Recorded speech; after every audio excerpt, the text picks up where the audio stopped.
Hey, ladies and gents. Here we are another week, chapter 2 of Atomic Habits by James Clear. Just wanted to say that I am going to be using some quotes from the book and using a lot of information, obviously, and kind of giving you my thoughts on it. So here we go. Now, chapter 2 of Atomic Habits touches on how habits shape your identity. For most people, your habits are sustainable for short periods of time.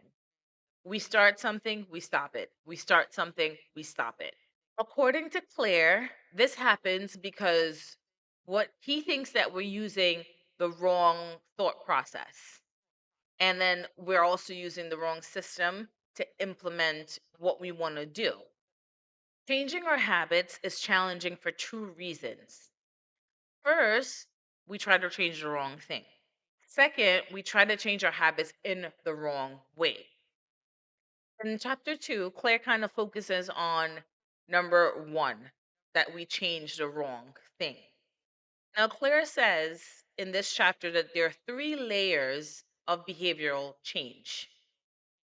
The first layer is changing of outcomes. The second layer is changing the process. The third and deepest layer is changing your identity. Now, this is a direct quote from the book. Outcomes are about what you get, processes are about what you do, and identity is about what you believe.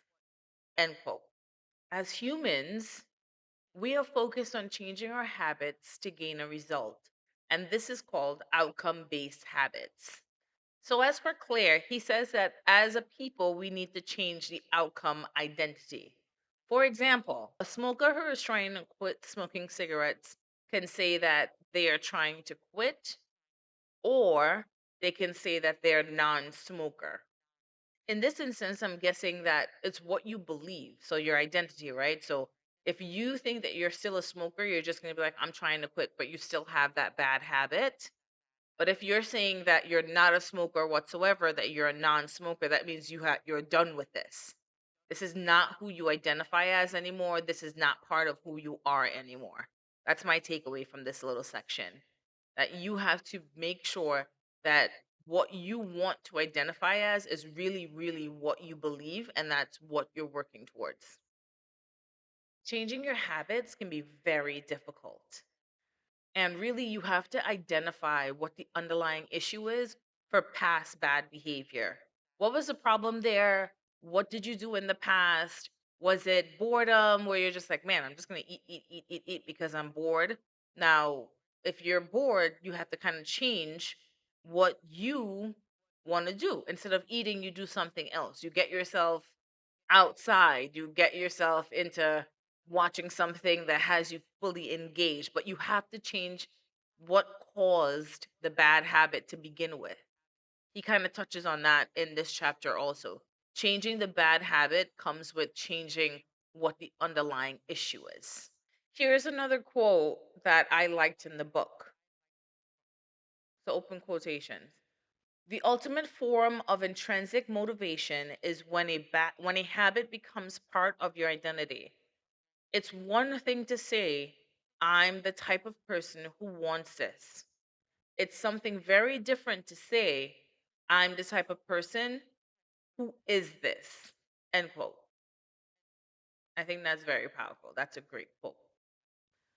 Now, the more pride that a person takes in their identity, in their appearance, in whatever you want to identify as, and he does give an example in the book about someone that bites their nails and they want to stop biting their nails, and in order to do that they started getting manicures, thinking that the more money I shove into taking care of my nails, the less I'm going to want to bite my nails. But that person saw that it's not about the biting of the nails, it's not about the manicure, it's how they feel. They had really nice, healthy nails and they got took pride in that. So then they stopped biting their nails because now they want to focus on making sure that this is a part of their identity. You have to be motivated for the thing that you want to change. You have to make sure that you have some drive, some energy, and you take pride in it. That's really important. Every day, as we're clear, people walk around in a cognitive slumber, he says. So we identify as, I'll say, man, I'm not a gym person, but I know I have to go to the gym. That is part of my identity. I'm saying, no, that's not who I am. I'm not a gym person. I don't like to hike, different things like that. I could never snowboard, but that kind of puts you down when you really need to build yourself up and say, I can do this. I'm a gym person. I'll get up in the morning. I'll go to the gym. Or snowboarding, sure, I'm gonna try that. And I'm not a professional snowboarder, but I am a snowboarder because I'm getting on there. I'm getting on that mountain or that slope or that ridge and doing my thing. But you get what I'm saying? The cognitive slumber is you saying that you can't do these things. I'm not handy. I'm not good at driving. I'm really not good at math. You have to change that thinking according to Claire and I'm sorry, according to James Clear, you have to change that thinking in order to start identifying as that and actually doing it, being motivated to do it, getting up and going out there and accomplishing the small goals that you have for yourself. You don't have to follow society norms. You don't have to put yourself in a box. You can definitely be out and about. Now, I can say that, and that's much easier for me to just say than to actually do. But we have to put a little bit of ourselves out there in order to take the next steps to build better habits and to get rid of old past habits that are not good for us. I personally eat when I'm bored. I'm trying to lose weight right now, and that's why I keep referring back to the gym, which is only part of the problem. I know that eating healthy is the other part, but I eat when I'm bored. So when I'm sitting at home and I like, oh yeah, I'm gonna relax, which is something I tend not to do. I tend to do 80 million things, moving around the house, laundry, this, that, the next thing, ironing. That's when I relax and watch TV and stuff like that. But when I sit there and I'm bored, my mind goes, man, I need a snack. So I have to change that. One thing that I started doing is making a cup of tea and drinking a cup of tea instead of going for the potato chips or the cookies or whatnot.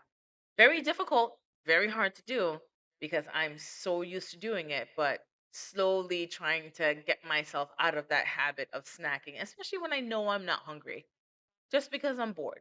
So that's one thing you can do if that's the path that you want to take. But we all have something that we want to change, and this is how we can try to change it. So, identity conflict. That's saying, I'm not a morning person. So you have that stuck in your head, and that's part of your identity. You do everything you have to do in the evening or at night.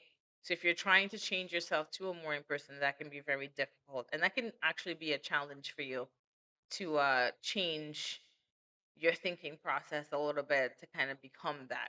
So if you know that you're not a morning person and that may never change, you don't have anything to wake up in the morning that keeps you motivated, say early morning, say you wake up maybe around 10 a.m. and you get your day started there because you have to get to work for 3 p.m. You getting up super early in the morning may just not be it, and that's your challenge. Instead of picking that to do, maybe you pick something else to do to change and work that into your schedule where you start your morning at around 10 a.m. in the morning, just because you don't have to wake up super early to go to work for 7 or 8 o'clock.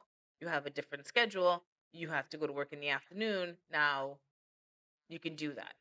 So don't say I'm not a morning person. You just literally don't do things early in the morning. Not sure if that makes sense. It makes sense in my brain, but I'm not sure if it will make sense to you, what I'm trying to say. It's kind of an identity conflict. Something that you want to change that absolutely is not going to be. Something that you just will not do. So make sure that your goals are realistic to your schedule, to your plan, to your family plan, to your personal plan. Make sure that it is a realistic goal, that it's not something that's unachievable for you in your life. Since chapter 2 is focused on identity and beliefs, we all know that we learn what we believe in. You're not born with it as a child. You learn it over time. You learn it from past experiences, you learn it from your parents, you learn it from the community around you and the community that you grew up in.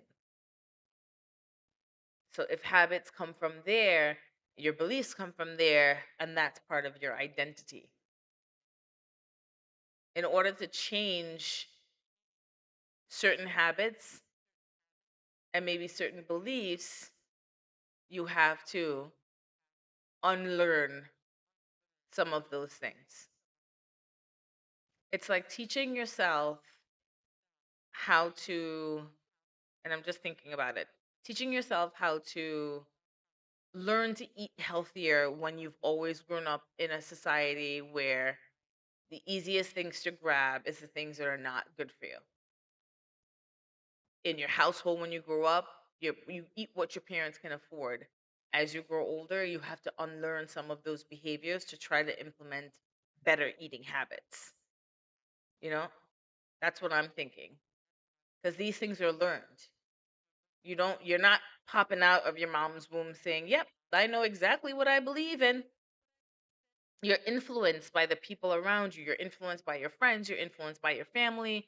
You're influenced by society in general, maybe the town that you grow up in, and you kind of have to fall in line with what society says. But when you're ready to change those beliefs, you literally have to unlearn those things in order to make progress.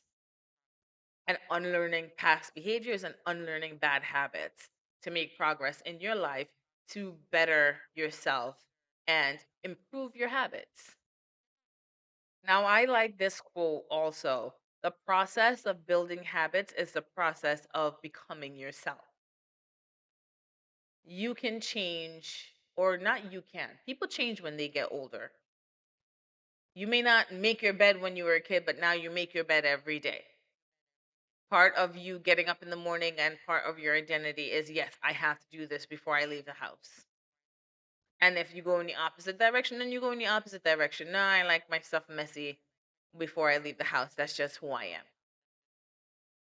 But you start to learn more about yourself, what you're capable of, and what you can do, the more that you build good habits. Build bad habits too, good, bad, or indifferent. But you are influenced by something. And in order to, again, in order to build good habits, we got to let go of the bad ones and not downplay. I'm not choosing my words correctly. I apologize. You have to implement better beliefs and the process of change. You have to decide the type of person that you want to be. And when you decide the type of person that you want to be, you start making those 1% changes, those little changes to help turn things around, those little changes to help improve your life, to improve your circumstance, whether it be financially saving money, putting away $10 a week in a savings and not touching it.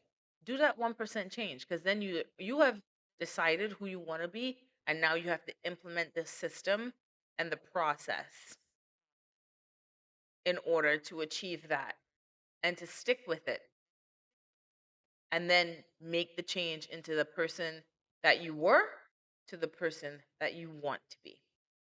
And this is my last quote that I like from this chapter. And again, I'm going to apologize because I will be reading. Ultimately, your habits matter because they help you become the type of person you wish to be.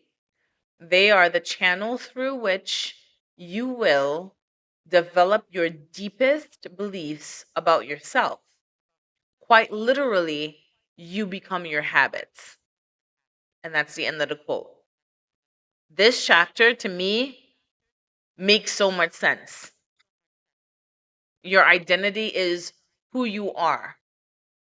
And in order to make those changes, you have to unlearn past behaviors that may be bad or negative or not where you just want to be in life. And you have to implement good ones. Make small changes. Make those 1% changes to help improve what you want to do on a daily basis. Don't make it huge and large. And so you're doing all, let's say, I'm going from not going to the gym to working out for an hour every single day. That doesn't seem realistic. Make your goals realistic. Make sure it's stuff that you can do. Make sure you're motivated by that and that you want to do it, or else you just won't do it. I like this journey that we're taking here together. Reading this book is definitely giving me a lot to think about, and I have to do my 1% changes also in order to become who I want to be. I'm not 100% there yet, and I'm sure you're not. So, what is your 1% change? Like I said before, mine is to cut down on my snacking, especially when I get bored. What's yours? I thank you all for watching, another episode of Inquirer Rochelle, and we're done with chapter 2. I may have interpreted things differently than you have. And if you have a different interpretation, I would love to hear it. If you could definitely comment on this video. Because I've learned over the years that if you read something and I read something, we may have two very different perspectives on that one thing. So if you have a different take on chapter 2, I would love to hear about it, and you could put it in the comments. But I thank you again for watching, and we'll see you, or I'll see you, next week for chapter 3 of Atomic Habits on Inquirer Rochelle. Thank you.